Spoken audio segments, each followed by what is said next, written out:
va parler de la cueillette des morilles au Canada. On est de passage à Corté, moi, donc Romain Chesneau et José Kaufmann. Moi, je travaille à l'université et José est traductrice.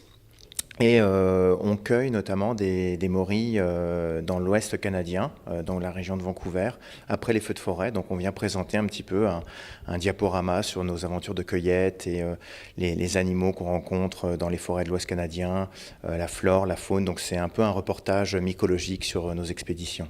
Alors, la morille, c'est un champignon qu'on dit ascomycète, donc qui a, en fait, c'est un fruit. Hein, c'est comme tout champignon, c'est le fruit d'une plante souterraine qu'on appelle le mycélium. Et ce fruit donc fructifie soit naturellement dans la forêt verte, enfin au printemps, ou soit dans de la forêt brûlée. Donc après le passage d'un feu de forêt, mais souvent la morille, ça déclenche, disons, la fructification. Nous, ce qu'on fait, ce sont des excursions de 2-3 semaines, voire un mois, en autonomie totale dans la forêt sauvage. Donc, on part avec notre 4x4, tous nos équipements, on a nos propres séchoirs, notre équipement, et on part à la recherche de la morille de feu. C'est vraiment une aventure assez sauvage, assez extraordinaire. On voit beaucoup d'animaux sauvages d'ailleurs. Ce qui est intéressant avec la morille de feu, c'est que elle a lieu dans des forêts qui brûlent naturellement chaque année.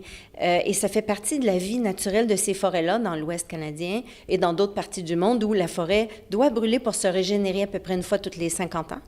Et ce qui est intéressant, c'est que la morille est un produit naturel, un aliment de grande qualité, renouvelable, durable, dont la cueillette se fait chaque année par centaines de tonnes, chaque année dans la province de la Colombie-Britannique et ailleurs.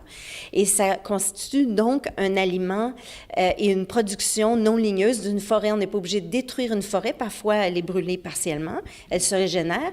Et c'est vraiment un produit naturel qu'on peut exploiter durablement. Et ça se fait depuis très longtemps en Colombie-Britannique et dans d'autres forêts de l'Ouest. La période pour la pousse des morilles, la plupart des Français qui nous écoutent vont comprendre que habituellement la morille pousse au printemps, mais la morille de feu a une poussée plus longue et plus tardive. Donc, ça dépend de l'altitude. Plus c'est bas en altitude, plus ça commence tôt, mais autour de la mi-mai. Et ça peut aller, dans les cas extrêmes, jusqu'au début septembre, c'est-à-dire que c'est vraiment tout l'été où il y a des poussées de morille de feu en fonction de l'altitude et des conditions. La morille est un champignon très prisé par la gastronomie, surtout en France, en Suisse, en Belgique. Et les gens ne savent souvent pas que le Canada, au fait, est un très grand producteur de morille. Alors, la morille, il faut la cuire. Hein, la cuisson, donc la chaleur détruit la toxine, ou le séchage aussi détruit la toxine. Donc, à partir du moment où on mange des morilles bien cuites ou bien séchées, il n'y a pas de problème de toxicité. Un des impacts de la morille, c'est qu'elle permet à certaines communautés de gens particuliers de vivre une partie de l'année, de faire des revenus. Ce sont des gens qui sont, on dirait, entre guillemets, marginalisés, mais moi, je le vois d'un côté positif. Des gens qui choisissent de vivre dans le sauvage, des gens qui font pas partie de l'économie traditionnelle des grandes villes, qui vivent dans le bois.